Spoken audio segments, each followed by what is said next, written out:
ये देश की पैसे का एक बहुत बड़ा हिस्सा क्रूड ऑयल इंपोर्ट करने में ही चले जाते हैं। और ये एक क्रूड ऑयल इंपोर्ट करने की वजह से बहुत सारे गल्फ़ कंट्रीज़ के साथ हमें अच्छा रिलेशन बना कर रखना पड़ता है। और ये क्रूड ऑयल ही इंडिया की ऐसी एक वीक पॉइंट है जिससे इंडिया को बहुत जगह पर झुक के रहना पड़ता है।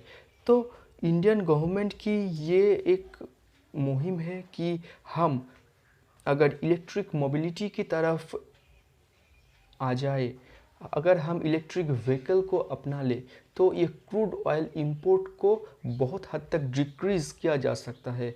और ये क्रूड ऑयल इंपोर्ट अगर हम डिक्रीज़ कर दे और आगे चलकर अगर ये क्रूड ऑयल की जो नेसेसिटी है वो इंडिया में पूरी तरह से ख़त्म हो जाए, हालांकि ये अब मुमकिन नहीं लगती, पर आगे चल कर ये हो सकता है कि इंडिया की एक बहुत बड़ा हिस्सा इलेक्ट्रिक व्हीकल की तरफ ट्रांसफ़र हो जाए और इसके दौरान क्रूड ऑयल से जो व्हीकल चलती है उसकी जो नंबर्स है वो गिर जाए।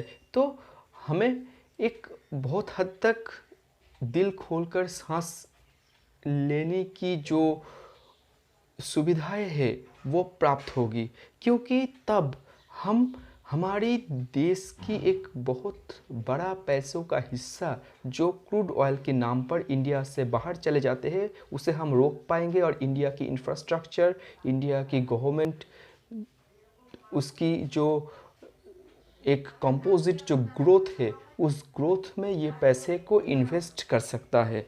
और ये इलेक्ट्रिक व्हीकल जो इंडिया में इंट्रोड्यूस होने जा रहा है, तो इसी जो रेस है इस रेस में मारुति सुजुकी, टाटा और ऐसे ही बहुत सारे कंपनियां एक के बाद अपना जो इलेक्ट्रिक व्हीकल वो लॉन्च करने की जो प्रक्रिया है इंडिया में वो शुरू कर दी है।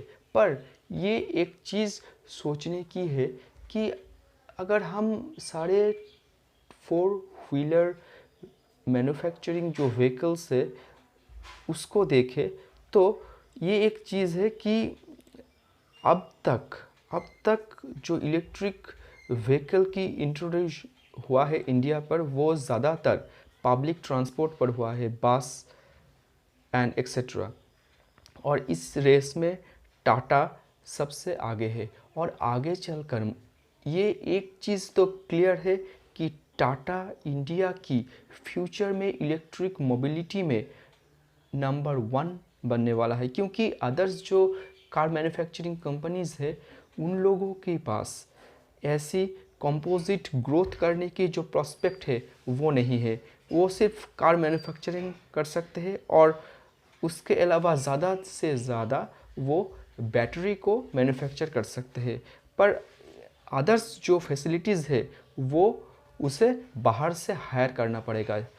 और इस तरफ अगर हम टाटा की बात करें तो टाटा उसकी जो बिज़नेस की पकड़ है उसको अगर हम डीपली एनालाइज करें तो हमें ये देखना इजी लगेगा कि टाटा ने एक कंपोजिट ग्रोथ की तरफ कदम बढ़ाया है। एक तरफ टाटा एलेक्सी जो इलेक्ट्रिक मोबिलिटी में जो सॉफ्टवेयर रिलेटेड जो डेवलपमेंट चाहिए उसकी तरफ अपना काम शुरू कर दिया है।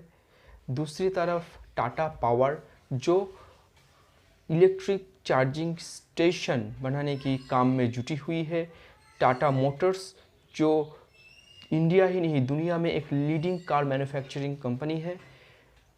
तो ये सारी चीज़ को अगर हम देखें, और एक है टाटा केमिकल्स जो बैटरी बनाने में टाटा की हेल्प करेगी। तो ये सारी चीज़ों को एक तरफ अगर हम देखें तो अगले कुछ सालों में इंडिया में जो इलेक्ट्रिक मोबिलिटी को लेकर एक रेवोल्यूशन आने वाला है, वहाँ पर टाटा की जो परफॉर्मेंस है, टाटा की जो एक ग्रुप, टाटा ग्रुप्स की जो इन्वॉल्वमेंट है वो सबसे ख़ास होने वाला है।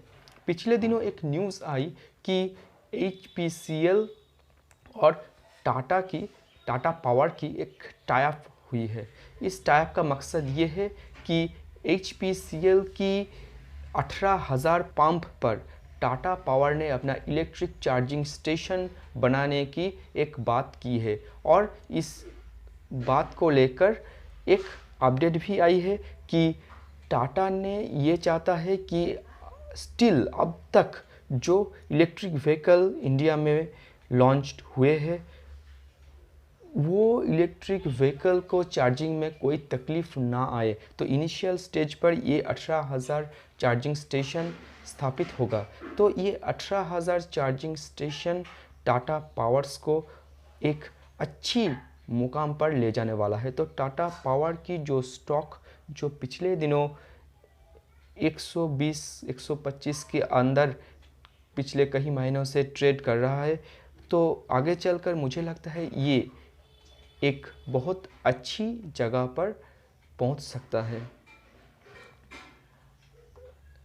टाटा इंडिया की इलेक्ट्रिक मोबिलिटी में फ्यूचर में एक ऐसा कंपनी साबित होने वाला है कि अब जो टाटा है और अगले 2-4 साल बाद जो टाटा की जो रेवोल्यूशन आने वाला है, उसमें एक ज़मीन आसमान की फ़र्क होने वाला है। तो अगर हम लोग फ्यूचर को देखकर किसी कंपनी में इन्वेस्ट करने में इंटरेस्टेड है, तो हम टाटा पर पैसा लगा सकते हैं। Tata Elxsi, Tata Power, Tata Motors and Tata Chemicals, ये 4 बहुत इम्पॉर्टेंट कंपनीज़ आगे चलकर साबित होने वाला है। अगर मेरी ये वीडियो आप लोगों को ज़्यादा भी पसंद ना आए, थोड़ी भी पसंद आए और ये थोड़ा सा इंफॉर्मेटिव लगे, तो please subscribe my channel and hit the bell icon and okay, thank you, this is for that, नमस्ते।